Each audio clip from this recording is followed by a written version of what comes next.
परमात्मा को पाने तथा उसका वास्तविक लाभ प्राप्त करने के लिए पवित्र बाइबल में प्रमाण है कि प्रभु ने मनुष्य को अपना ही स्वरूप बनाया।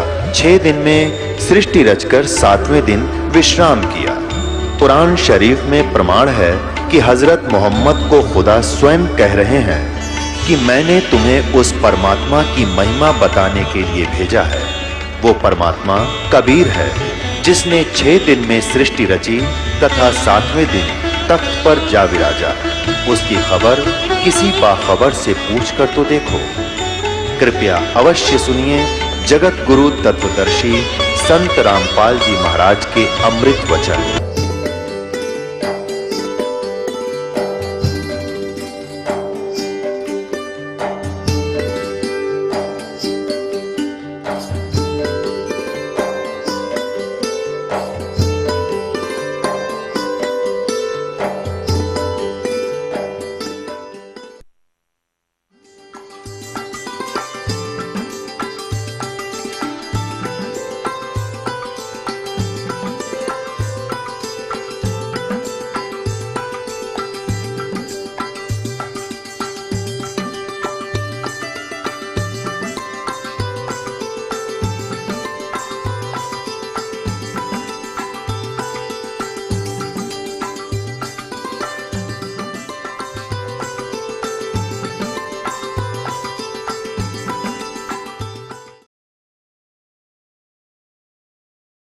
जगत और भगत के क्रियाओं में और विचारों में सदा से भिन्नता रही है और इसीलिए कहा है कि जगत और भगत का आपस में विरोध रहा ही है और ये रहेगा भी। जब तक जगत को आप जैसा ज्ञान नहीं होगा तो वो विरोध करेंगे ही करेंगे, स्वाभाविक है, उनको अच्छा सा नहीं लगता।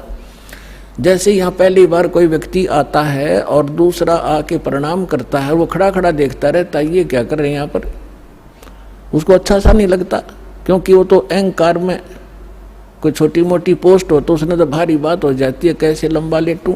ये होता उनमें जो भक्तिहीन होते पिछले जन्म के, और पिछले जन्म के भक्ति युक्त प्राणी होते हैं, चाहे कितना बड़ा अधिकारी हो तुरंत समर्पित हो जाता है। वो पिछले संस्कार उसको अपने आप झुका देते हैं। उदाहरण के लिए जैसे सरसों आपने देखा होगा, सरसों जब तक उसकी फलियों में दाने नहीं होते, यानी उसकी कीमती नहीं होती, तब तक वो ऐसे खड़ी रहती है। और जो वो पकती चली जाती हैं और वो उनमें वो कीमती बनती जाती है, उनकी वैल्यू बनती है, वो झुकना शुरू कर देती है और इतनी झुक जाती है कि जमीन को छूने की चेष्टा करती है, क्योंकि ईब उनकी कीमत बन गई, वो कीमती हो गए, उनके अंदर वो शक्ति आ गई, वो कीमत बन गई। और जब तक वो यूजलेस थी, वो न्यों खड़ी थी आकड़ी ऊपर ने। तो इसी प्रकार जो पूर्व जन्म के भक्ति युक्त होते हैं, उनका स्वभाव होता झुकने का, वो खड़े रह ही नहीं सकते। उनके अंदर पिछली भक्ति इतनी जबरदस्त होती है। और जो भक्तिहीन होते हैं वो आकड़े रह आकड़े नो, लेकिन उनमें भी भक्ति बन जाएगी। सत्संग सुनेंगे, भगवान की अमृत वाणी सुनने मात्र से संस्कार शुरू हो जाते हैं। चाहे वो घर पर सुन रहा है मालिक दास के वचन, किसी टीवी पे, या अपने किसी इस सिम के अंदर या इस चिप के अंदर से जो सत्संग सुनते हैं, वो भी संस्कार भरने शुरू हो जाते हैं, उसमें वजन बनना शुरू हो जाता है। फिर धीरे धीरे यहाँ भी आता है, फिर सत्संग सुनता है, यहाँ जो है प्रणाम करता है, फिर उसके अंदर वो भक्ति संग्रहित होकर अपने आप झुकना उसका स्वभाव बन जाएगा। फिर उसको बुरा लगेगा जब झुका नहीं का, तो प्रणाम नहीं करेगा, तो उस पर कह नहीं जा। तो जो प्रसंग चल रहा है कि अब ये बिचली पीठी चल रही है, और इसमें क्योंकि सत्संग एक सामूहिक तौर से सब विचार व्यक्त किए जाते हैं, ये एक सामूहिक लेक्चर है जिसमें प्रथम कक्षा के बच्चे भी होते हैं जो पहली बार आए हैं, कुछ ऐसे भी होते हैं जो वैसे ही सत्संग श्रवण करने के लिए भी आए हैं, कुछ ने आज ही उपदेश लिया है, कुछ 2 वर्ष के हो गए, कोई 4 बार आए हैं, कोई पुराने भक्त हैं। तो सभी के अनुकूल इस सत्संग के माध्यम से संदेश दिया जाता है, और उनको जिसको जहाँ कोई त्रुटि होती है ये वचन वही काम करते हैं। जैसे आपको कोई बीमारी रोग है, इंजेक्शन कुल्ले पर लगाएंगे, वो उसी दर्द पर जाकर काम करेगा जो रोग होगा। इसी प्रकार कोई रोग की टेबलेट है मुख से खाई जाती है, वो अपने आप वहाँ काम करेगी जहाँ वो रोग है। तो इसी प्रकार ये सत्संग सामूहिक तौर से सबके ऊपर बिखेरा जाता है, और जिस सत्र का जो भक्त होता है उसको उसी सत्र का ज्ञान उसके लिए अनिवार्य होता है, और उसमें उससे फिर वो प्रेरित होता है, फिर संभल जाता है, कोई त्रुटि भी उससे हो जाती है।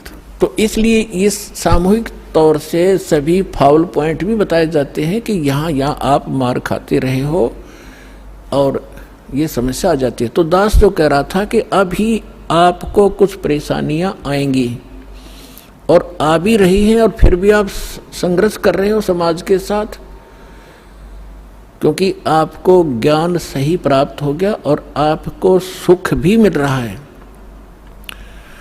और समाज अभी इस ज्ञान से अपरिचित है। तो अभी कुछ दिन और थोड़ी सी समस्या आपको रहेगी, फिर जब पूरे विश्व में ज्ञान फैल जाएगा, सब आपके साथी हो जाएंगे। आप जो भी वचन कहोगे, जैसे हमने रामायण और महाभारत सुनते सुनते कान पक गए, हजारों वर्षों से सब ने सुन ली, सब ने मान ली, सारी सही बिल्कुल राम कृष्ण समर्थ भगवान। अब कोई भी कितना खड़ा होकर कोई कहा करता कृष्ण जी ने न्यू कर दिया, सारे नाड़े लाया करते, हाँ जी बस ये समर्थ शक्ति है, सर्वशक्तिमान है, हाँ जी। अब कहते हैं झूठ को 100 बार सुन ले वह सत्य लगने लग जाती है, और हमने सुन रखी थी लाखों बार, तो वो एक रस हो गया था, कोई ऑब्जेक्शन नहीं रहा। अब ये सच्चाई भी ऐसे ही दास बार बार रह कर सुनाओगा, तो ये सच्चाई भी आपको एक दिन सबने स्वीकार करनी पड़ेगी, और सभी ऐसे ही गर्दन हिलाया करेंगे, बिल्कुल सही, यही है ज्ञान और ज्ञान ही नहीं, और यही कबीर है भगवान और भगवान ही नहीं, इस ज्ञान से ही होगा। तो इस प्रकार अभी आपको प्रॉब्लम रहेगी और संघर्ष करो। ये तो आज़ादी की सी लड़ाई समझ लेना, लेकिन हमारी लड़ाई हथियारों की नहीं, ज्ञान के शस्त्र से हमने लड़ना है। कबीर साहब का ज्ञान ऐसा है, कहते हैं और ज्ञान सब ज्ञानड़ी, कबीर ज्ञान सो ज्ञान, और जैसे घोड़ा तोब का करता चले मैदान तो कर दिया शंकराचार्य। हमने निमंत्रण उनको दे लिया, कहा जाओ जी चर्चा करो, कुछ हमारी त्रुटि हमें बताओ, आपकी हम बतावाएंगे, उसको एक समाज को एक दिशा दे दें। लेकिन कुछ भी रहा हो, चाहे वो अपने आप को गण्याडी मान रहे होंगे, के जावा रामपाल का तो कोई अस्तित्व नहीं है, लेकिन फिर भी गरीब के पास भी आ जाना चाहिए बड़े आदमियों ने, जो आमंत्रित करता है। दूसरी बात यह है कि उनके पास कख नहीं, उनको सारा पता लग चुका है, क्योंकि पुण्यात्माओं आज इतना सेंसिटिव मीडिया है, एक वचन भी दास ने इस पूरे सत्संग में गलत बोल दिया होता, ये बवंडर बना देते। और आज मैं सीधा छाती में मार रहा हूँ इनके सच्चाई को, और कोई चसक नहीं रहा, इतना वजन है सच्चाई के अंदर। तो वो यहाँ नहीं आए, दुर्भाग्य था हमारा, बहुत इंतजार की उनकी, लेकिन परमात्मा ने दया करी, इस साधना चैनल वाले पर न्यारी रजा कर दी दाता ने। इसने अपनी टीम भेज के और सबसे उनके इंटरव्यू ले लिए, खुश होकर दे दिए, धोती सी मन्ना धो दी उनकी, यहाँ पर दिखा दिया किसे शंकराचार्य है, किसे आचार्य है। तो पुण्यात्माओं, कहने का भाव ये है कि जब तक ये पूरे विश्व में एक रस नहीं होगा, तब तक थोड़ा सा विरोध बना रहेगा, और उसमें आपने घना सावधान रहना पड़ेगा कि आपका नाम खंडित ना हो। वैल्यू है, कहते हैं परमात्मा कहते हैं, जैसे माता गर्भ को रखे यतन बनाए, और ठेस लगे तो छन हो तेरी, ऐसे भक्ति जाए। अब भक्ति का मिलना यह बड़ी कठिन, और मिलने के बाद फिर वो उसको सुरक्षित रखना, वो एक बहुत बड़ी बात है। जब तक परिपक्व नहीं हुई तो फिर फायदा क्या उसका। तो इतना सावधानी आपने बरतनी पड़ेगी, जैसे कोई माता बच्चे को गर्भ में आते ही वो कितनी सतर्क हो जाती है, खान पीन में संयम बरतती है, पैर ऊंचा नीचा ना टिक जा कि बच्चे का झटका लग जा, रात को करवट ले भी गलती से ले लेती है तो तुरंत सतर्क होती है, और कहीं मेरे बच्चे का दाब ना लगी हो और खराब ना हो जाए मेरा गर्भ, वो कितनी चिंतित रहती है। तो आप जी ने इस भक्ति का जो लाल है इतनी सावधानी से परिपक्व करना पड़ेगा, तब आपको सफलता होगी। इसमें फाउल पॉइंट है, आन उपासना नहीं करनी, संसारिक व्यवहार के जो भी कार्य हैं जो भक्ति परमात्मा की मर्यादा को भंग करते हैं वो नहीं करने, और फिर आप सफल हो जाओगे। तो अभी थोड़ी सी कठिनाई आपको चल रही है, घर घर में विरोध चल रहा है। पति ने नाम ले लिया, पत्नी नहीं मानती, मैं तो सारी पूजा करूंगी, तो कैसे ऐसा क्या कर रहा है।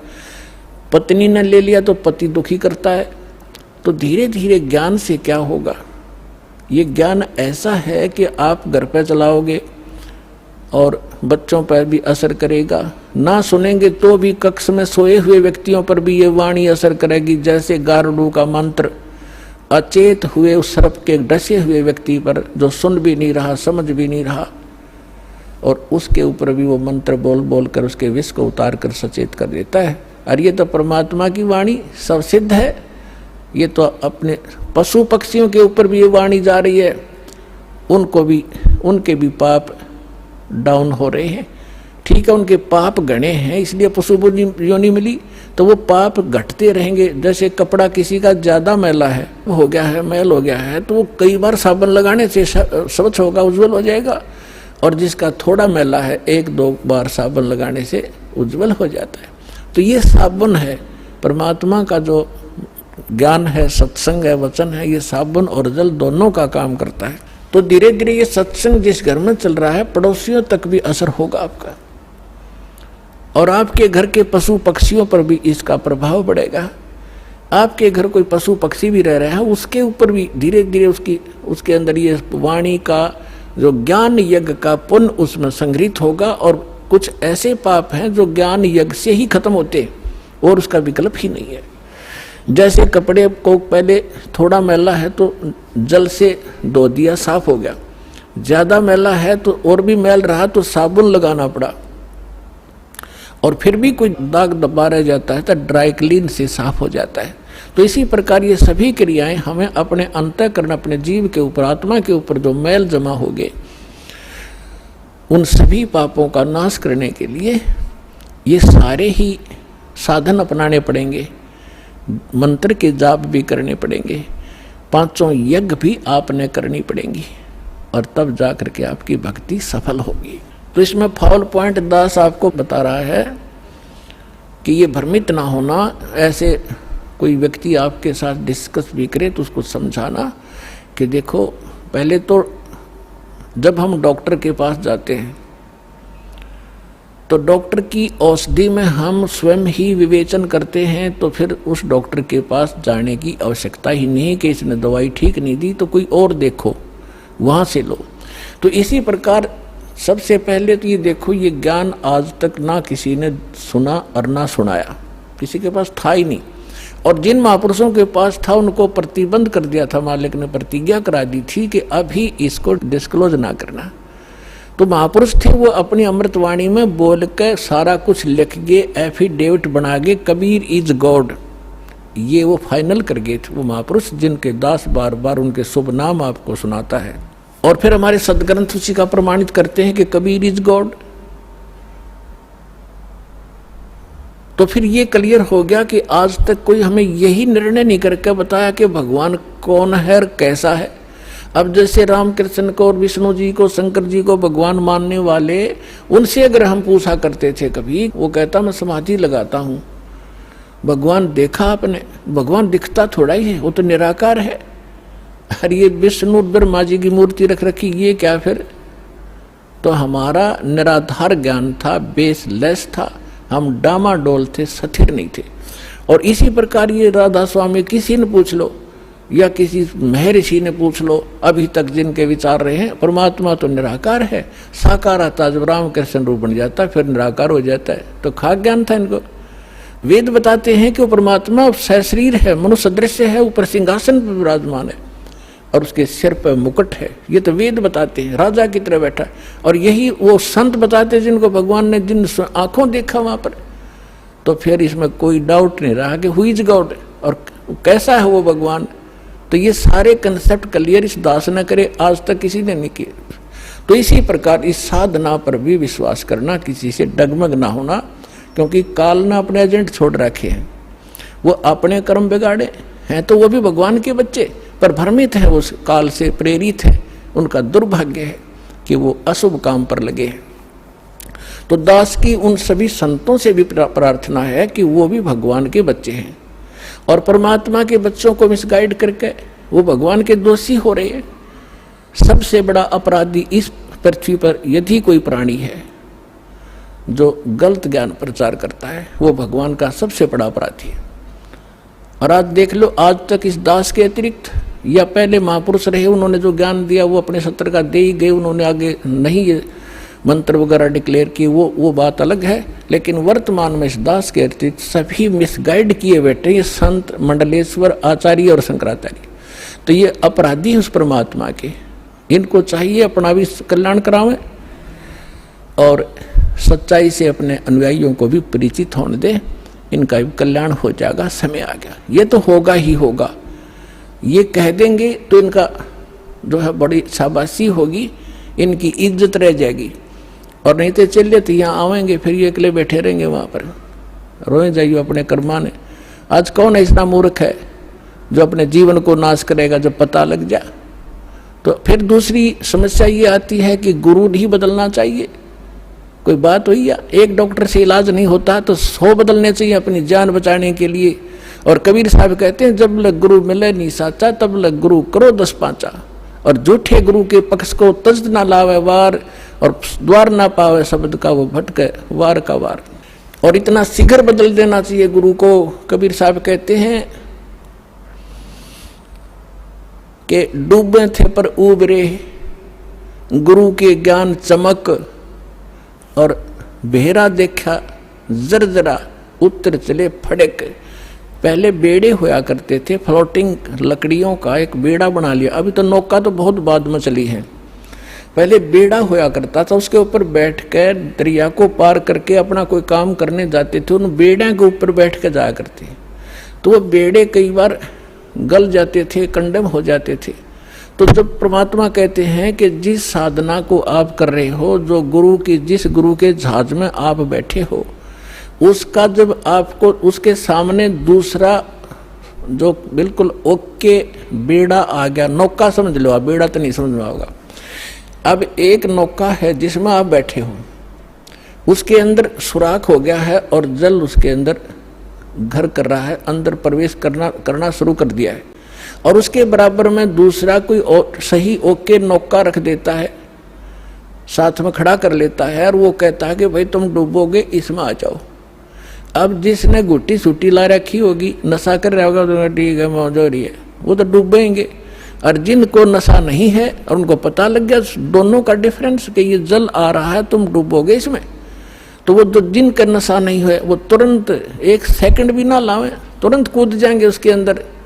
तो यहाँ परमात्मा कहते हैं, डूबे थे पर उबरे, गुरु के ज्ञान चमक, और बेड़ा देखा जर्जरा, यानी टूटा फूटा डुबोण वाला, उत्तर चले फड़क। फड़क जैसे पशु कई बार आवाज सुनकर हॉर्न की फड़क को भाग जाता, काफी दूर बहुत स्पीड से भागता एकदम। तो कहते हैं ऐसे कूद गए दूसरे में। तो परमात्मा कहते हैं झूठे गुरु के पक्ष को तजत ना लावे वार, 1 सेकंड के अंदर बदल लेना चाहिए। और पुण्यात्माओं, आज इस विश्व में कोई गुरु नहीं है इस दास के अतिरिक्त। सतगुरु की तो बहुत दूर की बातें हैं, वो गुरु भी नहीं है। तो कबीर साहब कहते हैं,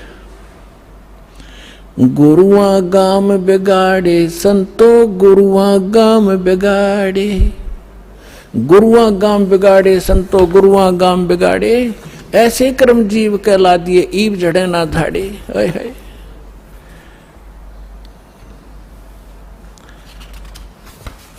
अब परमात्मा रह रहकर अपने उस ज्ञान के माध्यम से हमें बताना चाहते हैं कि गुरुआ गाम बिगाड़े संतो, इन गुरुआ गाम बिगाड़े, इन नकली गुरुओं ने जगह जगह गुरु बने बैठे, और ऐसे कर्म जीव कहला दिए, बहुत झड़े ना झाड़े। अब कोई जो भी पूजा उन्हें चपका दी, उनका ये कर लो, श्राद्ध निकाल लो, फलाना कर लो। अब वो उनको छोड़ना नहीं चाहते, जबकि सारे शास्त्र विरुद्ध साधनाएं हैं। अब क्या बताते हैं पाहन को परमेश्वर कहते, या नंदा बड़ी भारी, या को मोकू समझ पड़ी है पूजा दी अगारी। जो हड़का जल भर कहलाए चरणामृत ठहराए, और जड़ के चरण धो के दिन ने फिर चेतन को फिर प्याए। अब क्या बता रहे हैं कि जैसे पहले हमने देखा हमारे गांव में एक शिव जी का मंदिर है, और कभी वहाँ चले जाते थे, कभी त्योहार होता था, शिव जी का मेला पड़ता था, तो क्या करते थे, उस जोड़ में तालाब में जिसमें भैंस भी माए मूतते हैं, उस सब नहाया करती, वह भी पेशाब करें टट्टी करें, और उसमें से भर के लाते लोटा, और उसको फिर भगवान शिव जी के उस पर शिवलिंग पर डालते, और फिर आगे निकलता उसको लोटे में भर लेते। उसने चरणामृत बना कर सारा नबाटा करता पुजारी। परमात्मा कहते हैं कि जो हड़का जल भर कहलाए तालाब से, और चरणामृत ठहराए, और जड़ के चरण धो के प्याए। उस पत्थर की मूर्ति के चरण धो के प्याए, और जड़ के चरण धोकर दीने चेतन को फिर प्याए। चेतन को प्याओ जड़ की जो पत्थर के चरणों का चरणामृत। फिर कहते हैं कौवा मच्छा और मीन जल पिया, और बिष्टा की नामाई, गुरुआ कह तो गारा लग गया, जुग जुग छूटे नहीं। भरम विभूषण शब्द हमारा, कोई गावे कोई रोवे, और पांडे को तो परख नहीं ये खिचड़ी मुंह में धोवे। है कहते हमारा जो ज्ञान है ये सब भ्रम का निवारण करने वाला है, इसको सुनो। और पांडे जो यानी जो आपके गुरुजी आपको दीक्षा साधना बता रहे हैं, ये तो ऐसा है जैसे कीचड़ से कपड़ा धो रहे हो तुम, दूनी गारा लगेगी, वो साफ नहीं हो सकता जो साधना आप करें। भैरो भूत मसाणी पूजें, और दुर्गा देवी ध्यावें, उत्ती के तो तब ही बाजें जो बकरे आण कटावें। भेड़ पूछ को पंडित पकड़े, ये बादो नदी बिहंगा, गरीब दास वो भव जल डूबे, नहीं साध सत्संगा। कि जिनको संतों का संग नहीं मिला, सत्संग नहीं मिला, वो भवजल के अंदर ही डूब जाते हैं। भेड़ पूछ को पंडित पकड़े, ये आपके गुरुजी कहते हैं आपको दरिया पार कराने के लिए ऐसा साधन दे रखा है, जैसे कोई ये कह दे कि भेड़ की पूछ पकड़ा दे और कहते इसको लेकर दरिया में बढ़ जा, ये पार कर देगी तुझे। तो वो साधन दरिया को पार करने का नहीं है, ये तो आपको अंडरस्टूड है। उसका कौन सा साधन है कि नौका हो ओके, लीक प्रूफ हो, वाटर प्रूफ हो, और उसने रखे और साथ में फिर चलाने वाला सही कार्य बिल्कुल परफेक्ट हो, और उसमें बैठे फिर पार होगा। भेड़ पूछ के पकड़ने से दरिया पार नहीं हो सकती। इसी प्रकार जो साधनाएं आज तक आप कर रहे थे वो ऐसी साधना थी, मोक्ष कराने के लिए जैसा आप उद्देश्य ले रहे थे ऐसी थी, जैसे भेड़ की पूछ पकड़ कर दरिया पार करते, और वो भी भादों वाली दरिया। भादों के अंदर सबसे ज़्यादा वर्षा हुआ करती थी, और सभी दरियाएं ओवरफ्लो होकर किनारों को चाटती हुई चला करती हैं। और ऐसे भयंकर समय में और ये साधन दे रखा आपको। तो यहाँ कहते हैं भेड़ पूछ को पंडित पकड़े, भादो नदी विहंगा, और गरीब दास व भवजल डूबे, जिन नहीं साध सत्संगा। जिनको संत सतगुरु नहीं मिले वो यहीं डूब जाएंगे। कबीर साहब कहते हैं कबीर इस संसार को समझाऊं के बार, और ये पूछ पकड़ के भेड़ की ये उतरा चाहे पार। अब थोड़ी सी इन नकली गुरुओं की हिंदी करता हूँ, उसके बाद आगे आज की कथा सुनाएंगे। अब परमात्मा क्या कहा करते, गरीबदास साहिब को भगवान मिले, सचखंड ले गए, फिर वापस छोड़ा। और परमात्मा ने पहले कहा था कि 12वां पंथ जब गरीबदास 12वें पंथ का जो संचालक होगा, प्रवर्तक, उसके माध्यम से मेरी वाणी पुनः प्रकट होगी, मेरा ज्ञान दूंगा। और बीच में जैसे 600 वर्ष पहले कबीर साहब जी ने धर्मदास जी को जो ज्ञान दिया था वो कबीर सागर में लिपिबद्ध हुआ। तो परमात्मा ने पता था कि बीच में काल के दूत इसमें कोई ना कोई गड़बड़ करेंगे। आप एक अनुराग सागर है, कबीर सागर का एक चैप्टर है। तो ये कबीर पंथी विशेषकर उस अनुराग सागर को ही घसीट रहे थे। और इस कबीर सागर के संशोधनकर्ता ने, यो युगलानंद बिहारी जी ने एक टिप्पणी कर रखी है इसमें, कबीर सागर में उसको संशोधित करते हुए कि मेरे पास अनुराग सागर की 45 कापियां हैं, कुछ हस्तलिखित कुछ प्रिंटेड। इनमें बहुत सी ऐसी हैं जो एक दूसरे से मेल नहीं कर रही। तो इसका क्या मतलब है कि जिसने जैसी भी उचित समझा, अब जिस भी संत ने, जो नकली संत थे काल के दूत, जिन्होंने वो समझ में वाणी नहीं आई वो काट दी, अपने अनुकूल जो वो बकवाद करा करता हुआ लिख दी और उसको आगे प्रिंट हो गया। तो उसको कंप्लीट करने के लिए, सुचारू करने के लिए परमात्मा ने कहा था कि संवत 1774 होई ता दिन प्रेम प्रगटे जगलोई, और उसके माध्यम से मेरी पुनः वाणी प्रगट होगी। तो वो गरीबदास जी ने वह कसर, परमात्मा ने गरीबदास जी को सच ऊपर ले गए, फिर वापस छोड़ा, उसमें वो फीड कर दिया। जैसे एक मोबाइल से दूसरे मोबाइल में पूरी की पूरी फिल्म फीड फैक्स हो जाती है और उसमें भी रह जाती है। तो परमात्मा ने ऐसे वो ज्ञान गरीबदास जी में दिया। तो गरीबदास जी ने फिर इन नकली संतों के बारे में क्या बताया है? कंठी माला सुमरनी ये सभी सिलसिला मेटे, कन फूका गुरुआ मिले है जो जम मारी फेटे। कंठी माला सुमरनी भाई पैरे से क्या हो, ऊपर डूंडा साध का और अंदर रख्या खो। कहते हैं ये ऊपर कंठी पैर ली, माला बना ली, एक मणिये की माला कंठी पहनते हैं कबीरपंथी नकली। एक तुलसी की लकड़ी का एक मनिया बना के एक जनेऊ से में बांध देते हैं, और यहाँ भी वो भगत आते हैं, उनको हम कहते हैं कि ये कंठी माला नहीं चलेगी, इसने उतार दो। तो वो दृढ़ हो जाते हैं, इसने नहीं उतारे, ये तो हमारा जन्म सिद्ध अधिकार है। अब परमात्मा क्या कह रहे हैं? कंठी माला सुमरनी ये सभी सिलसिला मेटे, इसने सब छोड़ छाड़ दो, इन तो पार हो गए। अंदर भक्ति सही करो, सत भक्ति करो, सत साधना से मोक्ष होगा। इन कंठी और माला ऊपर के दिखावे से, चाहे कपड़े लाल पहन लो और चाहे पैंट कमीज पहन लो, भगत वाले लक्षण और भक्ति सही होगी तो आपका मोक्ष होगा। एक विशेष आडंबर से भगवान नहीं मिलेगा। तो यहाँ कह रहे हैं कि कंठी माला सुमरणी ये पहरे ते क्या हो, ऊपर तक दिखा भगत और अंदर रख्या खो, न साधना ठीक न ज्ञान सही। कंठी माला सुमरणी भाई पैरे से क्या हो, ऊपर ढूंढा साध का अंतर रख्या खो। कन फूका गुरुआ में ले जाने भाव न भेद, जम के हलकारे फिर ये हाथों में लिए बेद। ओए होए होए, अपनात्माओं एक एक वाणी ऐसी अनमोल है महापुरुषों की। कहते हैं कि ये कन फूका गुरुआ मिले, कान में फूक मारनिया, और जाने भाव न भेद। और कहते हैं ये काल के हलकारे घूम रहे नकली संत जो वेदों के ज्ञाता माने जाते थे, न कख भी नहीं पता वेदों का। वेद पढ़ने पर भेद न जाने ये बातें पुराण 18, और जड़ को अंधा पत्ते खुआवे भूल गया सर्जनहारा। अगर इन्होंने वेद पढ़ा होता ये पत्थर पूछते, वेद का ज्ञान होता।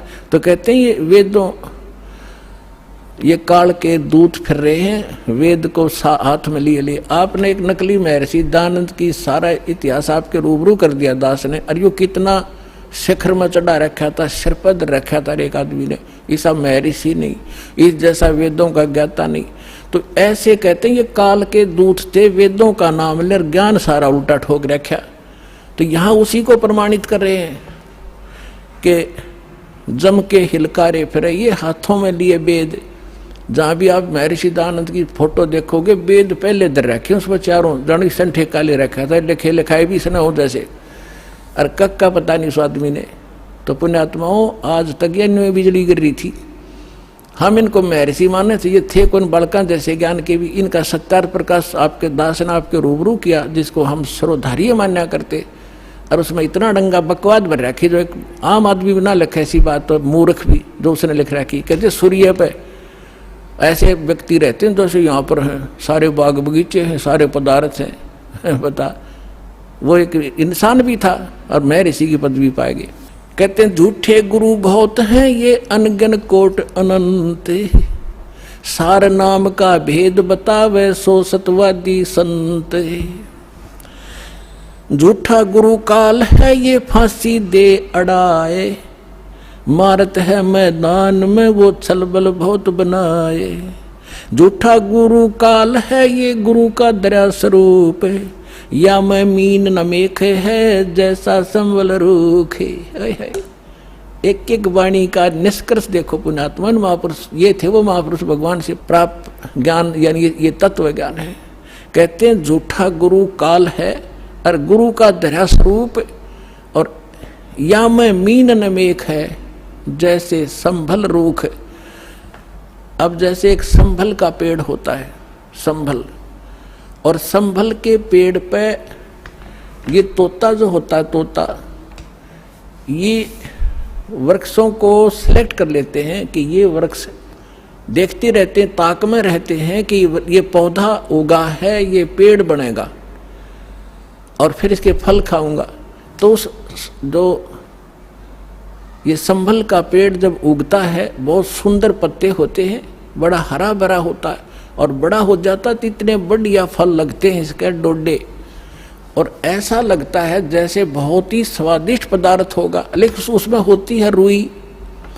अब वो तोता ये देखता है कि ये फल पक गया, 12 वर्ष इंतजार किया कि फल खाऊंगा, इस फल यहाँ ये पेड़ घने हो गए वृक्ष इसके संभल के, और जब वो परिपक्व होते हैं जिस उद्देश्य से वो चोंच मारता है उसमें वो पदार्थ ना हो करके रुई उसके मुंह में फंस जाती है, उसने जान बचानी मुश्किल हो जाती है तोते ने।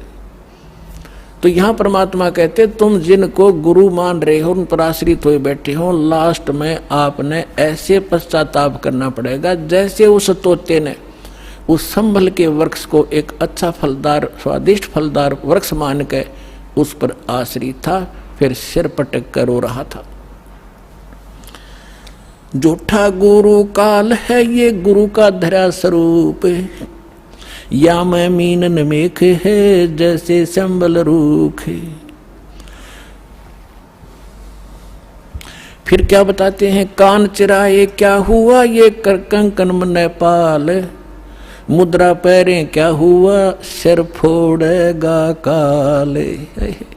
कहते हैं कान चिरानते, कान में मुद्रा पहनते और 36 आडंबर करने से परमात्मा नहीं मिलेगा, और यम के दूत लठ मारेंगे तुम्हारे गिर के। कहते चुंडित मुंडित पकड़ लिए इनसे जम किंकर ना डरता। ये चुंडित कति जटा बड़ा बड़ा को बड़े बड़े राखों ऋषि दिखाई दे, और कति गोटम गोट करा रखा साधुपना दिखाने के लिए। कहते इन यम के दूत ना डरते इन बकवादों से, वो तो सत मंत्र जो सच्चा नाम जिसके पास होगा उससे भयभीत होते हैं। फिर क्या बताते, मौन रहा तो क्या हुआ ये बोले से नो भेवे, मौनी वक्ता एक है ना पर से दल देवे। अब जैसे एक नकली था, आडंबर करे बिना इनका काम चला नहीं, दुनिया आकर्षित नहीं हो। एक ने कहा कि मौन धारण कर रखा उसने, एक कबीर पंथी घीसा पंथी संत था, और दास को पहले नाम देने का आदेश नहीं था जब तक 1988 से 1994 तक। तो दास इनको संत मान के इनसे परमात्मा ने इनकी तलाशी दिवानी थी मेरे थे, उससे मिलता था, चर्चा होती थी। एक दिन मैं गया तो क्या पता चला कि महाराज जी तो मौन व्रत रखा है 41 दिन का। मैं चलो भाई ठीक है, मैं बैठ गया तो वो निकला गुफा से बाहर। तो उसने क्या किया, एक स्लेट ले रखी जो बच्चों की होती थी पहले, स्लेट पत्थर की, और एक चौक ले रखा, उस पर लिखा कि भगत जी को चाय पिलाओ। स्लेट पे लिख दिया, तो वो चाय ले आए। फिर लिखा कब आए, वो बोला जी अभी आया हूँ। अच्छा, अब उस स्लेट पे लिखे और फिर उनको पानी पिलाओ। अब यहाँ वो परमात्मा कहते हैं कि मौन रहा तो क्या हुआ जो बोले से नो भेव, इशारों से बात कर रहा, मन तो डिस्टर्ब हो लिया। बताओ उस मौन रहने से क्या लाभ हुआ तुझे। और मौनी वक्ता एक है ना पर से दिल देव, परमात्मा के पाने के लिए ये आडंबर केवल बकवाद मात्र है आपकी, इनसे ये भगवान नहीं मिले। और ये भोली आत्मा इन्हीं से प्रसन्न होते हैं। बाबा जी भाई 41 दिन में, और फिर 41वें दिन उसने वो व्रत खोलना था, समागम हो गया, हजारों आदमी इकट्ठे हो गए, लाखों रुपये उसने मिल गए, हो गया उसका काम पूरा। वो भी पार और चेले भी पार दोनों गधे बनेंगे इकट्ठे। कहते सन्यासी 10 नाम है, ये शिव का धर है ध्यान, शिव के ऊपर और है ताको कर प्रणाम। ये सन्यासी 10 नामी सन्यासी कहलाते हैं, भगवान शिव को इष्ट मानते। कहते हैं शिव के ऊपर और परम शक्ति है, उसका ध्यान धरो जब तुम्हारा कल्याण होगा। बेखों से भगवान का दूर महल दरबारे, पाखंडी पहुंचे नहीं दे सतगुरु पार उतारे। इन भेखों से, बनावटी आडंबरों से परमात्मा का घर बहुत दूर है, और पाखंडी वहां ना जा सकता ना ले जा सकता। सतगुरु दे पार उतार, सतगुरु आपको पार उतारेगा। डंब करें डूंगर चढ़े, अंतर झिन्नी झूले, जग जाने बंदगी करें ये बोवे सुलभ भूले। आप देखते होंगे, हमने खूब देख रखा बिटर एक्सपीरियंस है दास का। क्या देखा करते, एक समय ये दास अपनी से ड्यूटी पर जा रहा था। दास हरियाणा सिंचाई विभाग के अंदर जूनियर इंजीनियर की पोस्ट पर था, मोटरसाइकिल पे जा रहा था अपनी ड्यूटी पे। तो रास्ते में काफ़ी व्यक्ति इकट्ठे थे। एक ऊंचा सा स्थान था गांव में बाहर, और उस जंगल था वहाँ पर। वहाँ क्या देखा, एक बाबा जी बैठा, और दूर से दिखे 10-20 भगत बैठे। मैं भी चला गया उधर जाकर देखने के लिए। जब तक ये दास को ये ज्ञान नहीं था, साधु संत की ऐसे अट्रैक्शन होती थी। तो वहाँ बैठे काफ़ी लोग बैठे, दूना ला रखा, इन्होंने सुल्फे पीवे, भर भर चले वो भी पीवे, और जाओ 10 रुपये चढ़ा दें। और तो अब वो ऊंचे पे न्यू बैठे, सब ने दिखूं ताकि मेरे पुजारी आ जाए। तो क्या है, तो यहाँ क्या कहते हैं, डंब करें, पाखंड करें और डूंगर चढ़ें, यानी ऊपर ऊंचे स्थान पर टिल्ले पर जाकर बैठेंगे, और अंदर कोरी बकवाद, अंतर झिन्नी झूल, और जग जाने यो बंदगी करे। आम जनसाधारण तो ये समझता है कि वो भक्ति कर रहा होगा, तो परमात्मा कहते हैं यो बो है सूल बबूल, ये तो अपने भविष्य में किकर के कांटे बोन लाग रहा है, कर्म फोड़ रहा है अपने। डंब करे डूंगर चढ़े ये अंतर झिन्नी झूले, जग जाने बंदगी करे ये बोवे सूल बबूले। फिर कहते हैं माला मुक्ति न होते है, मुक्ति होत है नाम। इन माला से मुक्ति नहीं होगी, इस नाम से मोक्ष होगा। चाहे माला तो जप ले, चाहे बिना माला तो जप ले। केवल ये माला पैर के आडंबर करते बात नहीं बनेगी। अपने आत्माओं जैसे दास आज जो सत्संग एंड करेगा, उसी के कारण ये आगे चल के बात बिगड़ जाती है। जैसे थोड़ा सा उदाहरण देता हूँ, ये माला गल में पहनने की परंपरा कैसे चली। जब भक्ति किसी भी युग में कभी प्रारंभ हुई थी, परमात्मा आते हैं, थोड़ी बहुत भक्ति वो स्टार्ट कर जाते हैं, चाहे प्रथम मंत्र की ही थी, तो उस माला से जाप किया करते थे। तो पहले क्या करते थे, जेब कपड़े वस्त्र इसे होते नहीं थे, माला से जाप किया और माला को आदर के साथ गले में डाल लिया करते। वो लोग दिखावा नहीं था, वो सिर्फ अपना सुरक्षित स्थान और आदरणीय स्थान सीने से लटकी रहती थी, और जब उसकी आवश्यकता पड़ती उसको जब जाप कर लिया करते थे। तो जिसके गले में माला होती वो जाप करते थे। तो बगैर मर्यादा के उन मंत्र करने वालों से अगर किसी को दुआ निकल गई वो सफल होगी। तो गृहस्थी आदमी ने को किसी ने आशीर्वाद दे दिया, उस माला वाले ने, जाप करनी ने, तो उसको लाभ हो गया। तो उनकी पूजा शुरू होगी, अपने घर घर बुलाने लगे। जब यह थोड़ी सी भक्ति डाउन होने लगती है, तो फिर ये पहचान मान ली कि जो गल में माला डाल रहा है ये भगत है, और इसकी पूजा सेवा करने से बहुत लाभ हो जाए। तो हम 2 भागों में बट गए। तो जो माला डालने दिखता उसको हम भगत और संत मान लेते, उसकी सेवा करते, चरण धोते और उससे थोड़ा बहुत लाभ उसको मिल जाता। अब कैसे? वो तो ऐसा था जैसे एक किसी ने अपने टायर में हवा भर रखी है और उसमें से लाकर दूसरी ट्यूबर दूसरे के टायर में डालता रहे, तो थोड़ी बहुत आ जाएगी, उसका भी काम ना चले पूरा और उसकी खत्म हो जाएगी। तो ऐसे बात बिगड़ती चली गई। तो ऐसे हम इन नकलियों को जो गल में माला डाला करते, प्रारंभ में तो ये भगत थे, फिर मर्यादाहीन होने से अपनी संग्रहित कमाई को यहीं डिस्ट्रॉय कर जाया करते थे और दोनों यहीं के यहीं रह जाते थे। तो इस प्रकार ये माला का वो प्रचलन चला था। तो फिर लोगों ने जब नो देखा कि माला जिसने डाल रखी है उसको भगत मानते हैं, फिर पाखंडी ने दो डालनी शुरू कर दी। तो क्या कहा करता, को पूछता भाई दो क्यों डाल रखी है भगत जी के? दोनों हाथों जप्या करूं मैं। तो उन्होंने सोचा भाई यू और बड़ा भगत होगा तो उसकी और ज्यादा पूजा शुरू होगी। तो जिसने फिर 3 4 डालनी शुरू कर दी तो 4 वाले ने ज्यादा पसंद करने लग गया आम भोले भगत। तो न्यो भट्ठा बैठ गया। एक आश्रम के अंदर कुछ भगत, वो गांव वालों ने एक आश्रम बना रखा था, 5-7 कमरे बना रखे थे।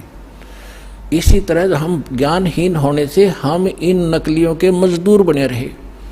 हम इनको ये थोड़ी बहुत भक्ति कर दे जैसी, और फिर हम उनसे सेवा करके रोटी टूका खुआ कर थोड़ा बहुत राहत हम ले लेते, हम इनके भिखारी बने रहा करते थे। अब दास चाहता है कि घर घर में सब धनवान हो, भगवान के खजाने में कोई कमी है? जो भक्ति करेगा वो धनी हो जाएगा, भगवान की भक्ति का सारे सुख आपको प्राप्त होंगे। हम क्यों किसी के मुंह की तरफ देखेंगे फिर? तो क्या था, उसमें 5-7 कमरे बना रखे थे। वहाँ पर साधु संत आया करते थे और गांव के लोग वहाँ सेवा करने जाते थे। तो वो क्या किसकी सेवा करा करते? जो ज़्यादा भजन करता दिखे। उन्होंने क्या पहचान कर रखी थी कि ज़्यादा भजन कौन करता है? जो सबसे पहले उठ कर स्नान करके और अपने भजन पर बैठ जाता है। तो भगत वहाँ जो रहते थे सेवादारी का, तो गांव वाले उनसे पूछा करते थे कि आज पहले कौन सा उठा था, कि आज जो उनके लंगोट सूखा करते बाहर, एक कॉपीन रखते थे, वो धो के सुखा के और अपने भजन पर बैठ जाते थे। तो जो सबसे पहले बता देते थे कि ये उठा था सबसे पहले, ये इसी का लंगोट सूख रहा है, तो उसी की पूजा ज़्यादा लोग करने लगे। और दूसरे जो लेट उठते थे उनको वो विशेष ध्यान नहीं देते थे, उसी का पूजा करनी, उसी को प्रणाम करना, उसी के पैर दबाने। तो दूसरे एक उनमें नकली था, आलसी सा आदमी, उसने सोचा भाई यू क्या चक्कर है, इसकी पूजा क्यों हो रही है? तो उसने पता चला कि वो बखत उठा है, इसलिए यार इनने पहचान कर रखी है लंगोट की, इसका पहले सूख क्या पावे। वो क्या करने लग गया, उन तो सबसे पहले उठा 1 घंटा, और इतना आलसी था और नाव भी ना था, लंगोट ने पानी में बेकर सबसे पहले टांग दे उड़ा और उल्टा ही सो जावे। तो वो उन्होंने पूछा भाई ये किसका लंगोट है? कि ये इस महात्मा का है। वो सारे उन सारे ने छोड़ देगा, उस नकली के लाग गए साथ, उस लंगोट की पहचान करके पहले कौन सा उठे रात ने। तो हम न्यो भक्ति का नाश कर लिया। तो यहाँ परमात्मा कहते हैं माला मुक्ति न होते है, ये मुक्ति होते है नाम। एक अक्षर बाहरा, ये उजड़ भला नगाम। कहते माला मुग्ध गंवारे को, गल में पैरा काठ। दगड़े दो जग के चल्या, लखी न सतगुरु बाटे। माला मुग्ध, इस मूर्ख ने ये गल में काठ पैर रखा, इतना मोटे मोटे मणिये। और दगड़े दो जग के चला, नरक के रास्ते को पकड़ रखा है। लखी ना सतगुरु बाट, यानी सतगुरु के मार्ग का इसको पता नहीं चला। मुंड मुंडावे मूर्खा, ये कर है घोट में घोटे। बार भेख बनावे ही, अंदर गिन अनगिन खोटे। ये मुंड मुंडावे मूर्खा, यानी उस तरह फिरा लेते हैं, कच को कोरा कटवा लेते हैं। और कर मुंड मुंडावे मूर्खा, और कर हैं घोटम घोट, और बाहर भेख दिखावे ही, बाहर तनो दिखे बड़ा महात्मा होगा, अंदर अनगिन खोट। केले की कोपीन है ये फूल पान पल खाही, नर का मुख नहीं देखते जो बस्ती निकट ना जाई। एक समय इस दास को ये ज्ञान प्राप्त हुआ, तो हम अपने ऑफिस में बैठ के फिर तो हमारे पास एक यही चर्चा हो जाती है, जो भी जिसने हमारी बात सुनावी थी उसको चर्चा शुरू कर देते थे। तो उनमें से कहने लगा कि नहीं, आपने संत तो देखे नहीं है। मैंने बताया मेरा ऐसे ऐसे गुरुजी हैं, उनसे मैंने दीक्षा ली है। तो वो एक कहने लगा आपने संत तो देखे ही नहीं है। दूसरा मेरा साथी कह रहा था, हम कैसे होते हैं भाई, कि मैं एक बार ऋषिकेश गया हुआ था हरिद्वार से आगे, और वहाँ एक आगे जंगल है 1 किलोमीटर आगे चल के साइड में, और वहाँ एक महात्मा रहता है, और वो केवल एक लंगोट बांधता है केले के पत्तों की, जंगल में रहता है, और जंगल में इतना गहरा चला जाता है आदमी के तो दर्शन भी नहीं करता वो, और जय उसके दर्शन हो जाए तो बेड़ा पार हो जाता है। तो बहुत से लोग वहाँ इकट्ठे हो रहे थे, तो मैं भी जाकर बैठ गया, उनसे पूछा ताछी की, तो उन्होंने बताया कि एक महापुरुष रहते हैं यहाँ पर, और वो कभी कभी यहाँ दिख जाते हैं विचरण करते हुए, तो हम उसके दर्शनार्थ बैठे हैं, हो सकता हमारे भाग जाग जा। लेकिन वो जब भी कोई आभास होता है तो भाग कर अंदर गुफा गहरी जंगल में भाग जाता है, आदमियों को दर्शन नहीं देता। तो कहने लगा कि एक बता रहा था कि मैंने एक दिन थोड़ी सी दर्शन हुए थे, बस एकदम फिर वो पीठ फेर कर भाग गए, बस उस दिन थोड़ी सी कसर रह गई, ना बेड़ा पार हो जाता। तो उसी आस में 20-30 आदमी बैठे थे वहाँ। अब इस परमात्मा के ज्ञान से वो निर्णय होगा कि वो के था, वो कौन था। है उसके क्या कहते हैं सुख संवेद में, केले की कोपीन है वो फूल पान फल खाही, केले के पत्ते की तलंगोट बांध रखा है। ऐसे बैरागी त्यागी महसूस होते हैं, और फूल पत्ते और फल खा के गुजारा करते हैं, और बस्ती के निकट नहीं जाते, आदमी का मुंह भी नहीं देखते। ऐसे त्यागी बैरागी, उनको संसार एक समर्थ संत मानते हैं। अब उसका पैमाना दिया है सुख संवेद में, केले की कोपीन है जो फूल पान फल खाही, नर का मुख नहीं देखते जो बस्ती निकट नहीं जाही। वो क्या है, वो जंगल के रोज है जो मनुष्यों बिद के जाही, निस दिन फिरो उजाड़ में न्यो परमात्मा पावे नाही। कैसा पैमाना दे दिया, वो जंगल के नील गाय हैं, रोज हैं जो आदमी देख कर भाग जाओ, फदड़ फदड़ कर पता नहीं कहाँ जाके डटे। ये जंगल के रोज है, जब नाम से मोक्ष होगा, इन बकवादों से होगा। इस जंगल में पशु सारे नंगे फिरे और भाग जाते हैं, मर्ग भी भाग जाते हैं आदमी से डर के। फिर इसका समाधान बताते हैं, डेरे डंडे खुश रहो ये खुसरे लेना मोक्ष, दरु प्रहलाद पार उतर गए फिर डेरे में क्या दोष। परमात्मा देखो, और तो उदाहरण उनके पास था नहीं जब ये ज्ञान मालिक दिया करते थे। हम धरु और प्रहलाद को मुक्त मानते हैं, मानते हो कहाँ जी? तो जब धरु और प्रहलाद तुम कहते हो पार हो गए, उनके इतिहास देखो पढ़ के। प्रहलाद जी 10 वर्ष के थे जब नरसिंह जी आए, उनको मिले, यानी परमात्मा प्राप्ति हुई। भक्ति वो पहले से ही कर रहे थे, और फिर उन्होंने शादी करवाई। और जो राजा बलि था, जिसने वो 100 अश्वमेघ यज्ञ करी थी इंद्र की गद्दी प्राप्त करने के लिए, और जिसके लिए भगवान आए थे 52 रूप बना के, तो वो प्रहलाद का पोता था, बैलोचन का लड़का था। तो उनने ब्याह करवाया, बालक हुए और वो पार हो गए। और ध्रुव का भाई था उत्तम, उसकी मृत्यु हो गई थी। फिर ध्रुव ने ब्याह करवाया, और उत्तम वाली पत्नी भी उसके साथ रखी उसने, तो वो भी पार हो गया। तो कहने का भाव ये नहीं है कि तुम जो बकवाद करते हो कि ब्रह्मचारी जंगल में गए वो पार होंगे, नहीं। अगर ब्रह्मचारी पार हो तो ये इजड़े तो सब तो पहला पार हो जा, उनका तो 5-6 नंबर आवे। लेकिन मोक्ष होगा भक्ति से, चाहे ब्रह्मचारी हो रहा कर लो, और चाहे ये खुसरे कर लो, और चाहे गृहस्थी कर लो। दुराचार बुरा बताया, ये तो वैसे अच्छा नहीं, वैसे भी बेहुदी बातें हैं। तो कहने का भाव है भक्तों के तो वैसे सतर के काम नहीं है। तो इस प्रकार क्या कहते हैं, डेरे डांडे खुश रहो, डेरे डांडे खुश रहो, खुश रे लेना मोक्ष। और दुरुपर लाद भी पार हो गए, फिर गृहस्थी में के दोष अपने आत्माओं ये नो काम बिगाड़े हैं। एक बार गरीबदास साहिब जी जब परमात्मा से परिचित हो चुके थे और अपना ज्ञान प्रचार भी करते थे, कोई उसके उनके पास आ जाता था तो ज्ञान भी देते थे, दीक्षा देते थे, केवल सिंपल सी, ये मूल ज्ञान नहीं देते थे। फिर भी उनसे बहुत राहत मिलती थी, वो समर्थ थे, आशीर्वाद से भी लाभ देते थे, संसारिक सुख दिया करते। तो उन एक आपको बताता हूँ इनकी कैसी दुर्गति होती है। जग जाने यो बंदगी कराइए बो सोल बबूल। एक बेरी गांव है रोहतक जिले में, अब वो जन्म हो गया। तो वहाँ का उस गांव का एक व्यक्ति था हरलाल नाम का, और वो धार्मिक व्यक्ति था घना।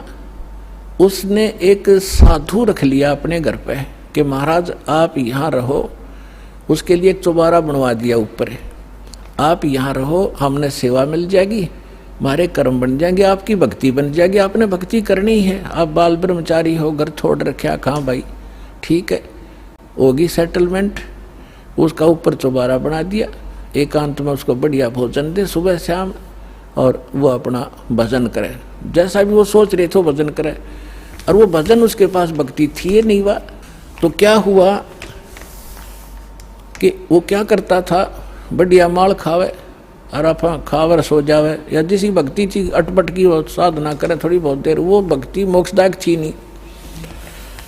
तो क्या हुआ, कुछ दिनों के बाद उस संत की मृत्यु होगी, अंतिम संस्कार कर दिया। तो पहले क्या करते थे कि गांव के जो किसान लोग थे बैलगाड़ी रखा करते थे, और ट्रांसपोर्ट का जो काम होता था आजकल ट्रकों से होता है, पहले बैलगाड़ियों से करा करते थे। तो बेरी से और इधर नजफगढ़ साइड में जाया करते थे, वो अपनी उस मंडी से सामान लाते थे, जैसे वहाँ से गुड़ ले आए, बूरा ले आए, इधर से बाजरा ज्वार ले जाते थे भर के, ऐसे वो ट्रांसपोर्ट करते थे। एक दिन गरीबदास साहिब जी उसी रास्ते पर, जो रास्ता गांव छुड़ानी से होकर बेरी से और आगे जाता था नजफगढ़ साइड में, तो वहाँ कुआं था एक, उस कुएं पर बैठ कर गरीबदास जी स्नान कर रहे थे। सुबह सुबह गर्मियों का मौसम था, 5 बजे उधर से वो हरलाल गाड़ी लिए आ रहा था, और उसने जो बैल एक जोड़ रखा था, वो बैल था गोरे कलर का, लाल रंग का। और वो किया उसने, वो बैठ गया, वो बैठता था ऐसे, और वो हरलाल उतर कर फिर उसका लठ मारता, उसने फिर जबरदस्ती ठाता, फिर वो आधा किलोमीटर ठीक चलता और फिर बैठ जाता। तो वो कुदरती वहां बैठ गया आकर जहां गरीबदास जी नहा रहे थे, स्नान कर रहे थे। तो गरीबदास जी न्यों के न्यों उठ के धोती बांध रखी थी नहाते नहाते, और वहां गए उस बैल के पास जो बैठ गया था, एक बैल खड़ा था, गाड़ी रुक गई थी। तो उन्होंने उसके कान में कोई बात कही, वो एकदम खड़ा हो गया, वो बैल खड़ा हो गया। तो किसान ने तो यह बड़ी बात थी, बैल ठीक चलने लग गया, और वो वहां से लेकर बेरी लगभग 10-15 किलोमीटर पड़े हैं छुटानी तक, बेरी तक वो बैठा नहीं। उधर से राम रमी हुई, महाराज कौन हो आप? भाई गरीबदास नाम है मेरा। और यूँ क्या हो गया? कुछ ना, बस आ गई इसका समझ में। जब तो वो चला गया, फिर उसने जाकर देखा, उसका जब न्योना जची कि खड़ा हो गया, जाते फिर बैठेगा थोड़ी दूरी पे, वो ना बैठा। तो फिर उसने पता करा भाई वो बैल ही भी इतना, इस दूसरे तो भी आगे चल रहा है, तो इतना तेज चल रहा है, क्या चक्कर है? उसने क्या कर दिया इसके कान में। तो वो वापस आया, जब उस गांव में रुक गया और पूछा वह गरीबदास कौन है? वो कुदरती परमात्मा वहीं आगे स्नान, वो गरीबदास जी उसी टाइम से स्नान, उसने नहीं सोचा इस टाइम से आया कर वो नान भगत, और वहाँ मिल लेगा। तो जब वो स्नान करना पता था वो भगत किस लिए आ रहा है, वो तो परमात्मा से परिचित हो चुके थे। तो जब उसने देखा कि वो आदमी है जो उस दिन बैल के कान में कुछ इसने फूक फाक मारी थी, प्रणाम किया और पूछा, भगत जी आपने इस बैल के कान में क्या बोल दिया? ये तो उसके बाद डटा नहीं डटता और ना बैठता, आप तो भाई पहुंचे हुए महात्मा हो। अब इतना गरीबदास जी का उसमें ज्ञान इतना था नहीं, क्योंकि हम घर का जोगी जोगड़ा और बाहर का जोगी सिद्ध, ये तुम्हारी पुरानी आदत है। तो गरीबदास जी ने कहा कि अब बैठ जा, बताऊंगा क्या कह दिया मैंने। आपके घर में चौबारे में एक बाबा जी रहा करता, संत भगत अखा जी रहता था। कहाँ गया वो? तो उस अरलाल भगत ने, किसान था वो जाट, उसने बताया जी वो तो मृत्यु को प्राप्त हो गया, 4-5 वर्ष हो गए। परमात्मा ने कहा कि ये बैल ओए है तेरा बाबा जी, इस नकली पर भक्ति बनी नहीं, सत साधना इसके पास थी नहीं, यू खावा था सोया था, नकली डड़े डोया था, कंकर पत्थर कट्टे करे, साधना ठीक नहीं थी। ये वही बाबा जी है, वो भगत जो घर छोड़ कर चला गया था, ब्रह्मचारी भी था, बैल बनकर गाड़ी खींच रहा है, क्योंकि तेरा खा रखा था इसने, पूरा करना पड़ेगा वापस। मैंने इसको ये कहा, भाई भगत जी चाहे तो लठ खा के इसका दे दे और चाहे अपना स्वभावक पूरा कर दे, पूरा करे पीछा छूटेगा तेरा। इसका समझ में आ गई, अब ये तेरे पूरे करेगा। अब पुणात्मा देखो, अब जो भी कोई साधना कर रहे हैं वो हैं परमात्मा के बच्चे, किसी ना किसी जन्म में वो मालिक के साथ रहे। आगे साधना नहीं मिलती तो वो 84 लाख योनियों में चले जाते। और परमात्मा ने वहाँ भी दया करा दी अपने गरीबदास जी के माध्यम से, अरलाल का मन फेर दिया कि अभी भगत था यो और यू बैल बन गया, इसकी दुर्भाग्य। पर आज के बाद इसने मैं गाड़ी में नहीं जोड़ूंगा, अलग से बांध दिया, चारा चरावे और बैठे रहे। देख परमात्मा ने भगत की वहाँ भी रक्षा कर दी और सुविधा दे दी, लेकिन भक्ति बिना क्या बने? अगला जन्म उसका सूर का होगा, फिर क्या सुविधा देंगे? तो पुण्यात्माओं, ये सौभाग्य आपका, आपको अनमोल रत्न मिल रहा है, इसने संभाल कर रखियो। अब जो प्रसंग चल रहा था, दास आपको बता रहा था कि अब आपको वो अनमोल वस्तु मिल गई है जो आज तक किसी को प्राप्त नहीं हुई। आपका भक्ति धन थोड़ी ही साधना से अत्यधिक बन रहा, संग्रहित हो रहा है, और इसी भक्ति धन से आपको यहाँ की भौतिक सुविधाएं भी प्रयोग करनी है और आगे चलने के लिए भी इसको सुरक्षित रखना है, इसको बांटना नहीं। अपनात्मा कुछ दिनों के बाद जिसने 1-2 वर्ष साधना या कर ली भगवान की सत साधना, तो आपका जो भक्तिहीन हो जाओगे, आप किसी को आशीर्वाद दे दोगे ना, वो भी फलने लग जाएगा। आपके पंचर हो जाएगा और उसमें हवा भरने लग जाएगी, आप भी डाउन हो जाओगे, यही रह जाओगे, आपकी गाड़ी खड़ी हो जाएगी और उसने उसका लाभ होना नहीं, क्योंकि दोनों को फुल एयर चाहिएगी टायर में आगे गाड़ी बढ़ाने के लिए, और वो अलग सिस्टम है जो दास आपको दे रहा है।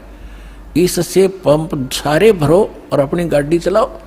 एक दूसरे मूर्ख होगा जो अपने टायर में दूसरे के टायर में हवा भरे, दोनों कंडम हो जाओगे। तो इस साधना से हम ऐसे बिगड़ जाते हैं। जो प्रसंग चल रहा था कि ऐसे जो जन्म मनुष्य के होते हैं वो ऐसे होते हैं जो पुण्यकर्मी प्राणी है। जैसे अब ये भक्ति युग चला है, अभी 1-2 वर्ष और बाधा रहेगी, थोड़ी बहुत, ज़्यादा नहीं, क्योंकि समझदार हो, बुद्धिमान हो, सबको ज्ञान हो गया, अब कौन किसकी सुनेगा। फिर 1-2 वर्ष के अंदर पूरे विश्व में फैल जाएगा, सब आपके साथी समर्थक हो जाएंगे, फिर बात खत्म हो जाएगी। फिर जो मर्यादा आप करोगे आपका सहयोग देंगे और वो भी वो मर्यादा ही पालन कर रहे होंगे, तो आपका भक्ति खंड नहीं होगा, आप भी सफल होंगे और वो भी होंगे। फिर क्या होगा कि कुछ दिनों में आपको इतना सुख हो जाएगा, क्योंकि भगवान सुख सागर है,